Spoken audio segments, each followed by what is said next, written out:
నమస్తే, నా ఛానల్ పేరు ఉమారామ వ్లాగ్స్. మనం ఇవాళ దొండకాయ వెల్లుల్లి కారంని ఎలా తయారు చేసుకోవాలో చూసేద్దామండి. ముందుగా నేను దొండకాయ వెల్లుల్లి కారం తయారు చేసుకోవడానికి ఇక్కడ నేను 1/2 kg దొండకాయల్ని బాగా శుభ్రంగా కడిగిన తర్వాత ఇక్కడ చూపిస్తున్న విధంగా పొడవుగా కట్ చేసుకున్నానండి. అలాగే 2 ఆనియన్స్ని కూడా కట్ చేసుకోవాలి. కొంచెము కరివేపాకును కూడా తీసుకుంది.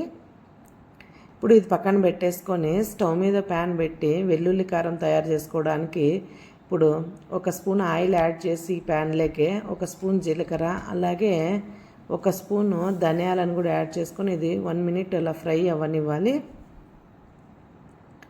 ఇప్పుడు ఇందులోకి 5-6 ఎండుమిరపకాయలను కూడా యాడ్ చేసి ఇది కూడా ఒక 2 minutes అలా ఫ్రై అయిన తర్వాత మనం ముందుగా కట్ చేసి పెట్టుకున్న ఆనియన్స్ని కూడా ఇందులోకి యాడ్ చేయాలి. ఇప్పుడు ఇవన్నీ ఫ్రై అయినాక ఒక 5 minutes ఇందులోకి 1/2 స్పూను పసుపును కూడా యాడ్ చేసుకోవాలండి. ఇది లో టు మీడియం ఫ్లేమ్లోనే పెట్టుకొని ఫ్రై చేసుకుంటే ఇవనేది బాగా ఆనియన్స్ ఉడుకుతాయండి. ఇప్పుడు ఇదంతా స్టవ్ ఆఫ్ చేసి చల్లారనివ్వాలండి.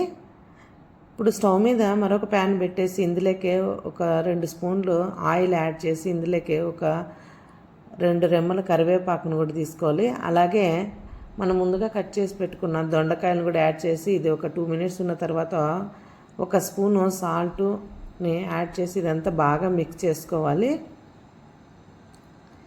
ఇప్పుడు 1/2 teaspoon పసుపును కూడా యాడ్ చేసి ఇది ఒక 10 minutes అలా బాగా ఫ్రై అవ్వాలండి. దొండకాయలు అనేది కొంచెం లేట్గా కుక్ అవుతాయండి.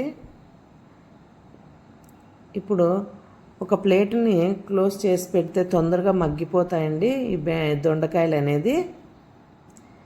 ఇప్పుడు మనం ముందుగా ఫ్రై చేసి పెట్టుకున్న ఆనియన్స్ని మిక్సీ జార్లోకి యాడ్ చేసి ఇందులోకి వెల్లుల్లి రెబ్బలను కూడా యాడ్ చేసి బాగా ఫైన్గా మిక్సీ చేసుకోవాలండి.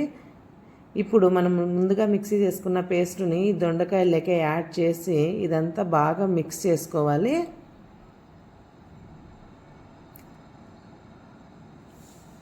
ఇదంతా బాగా మిక్స్ చేసుకున్న తర్వాత మనం కొంచెం చింతపండుని తీసుకొని నానబెట్టుకొని రసాన్ని కూడా తీసుకోవాలండి. ఇప్పుడు ఆ రసాన్ని ఇందులోకి యాడ్ చేసుకుంటున్నాను. ఇది కూడా ఒక 5 minutes అలా ఫ్రై అయితే మన దొండకాయ వెల్లుల్లి కారం రెడీ అయిపోయినట్లేనండి. ఇది చపాతీలోకి రోటీల్లోకి కానీ రైస్లోకి కానీ చాలా బాగుంటుందండి. ఒకసారి మీరు కూడా ట్రై చేసి చూడండి.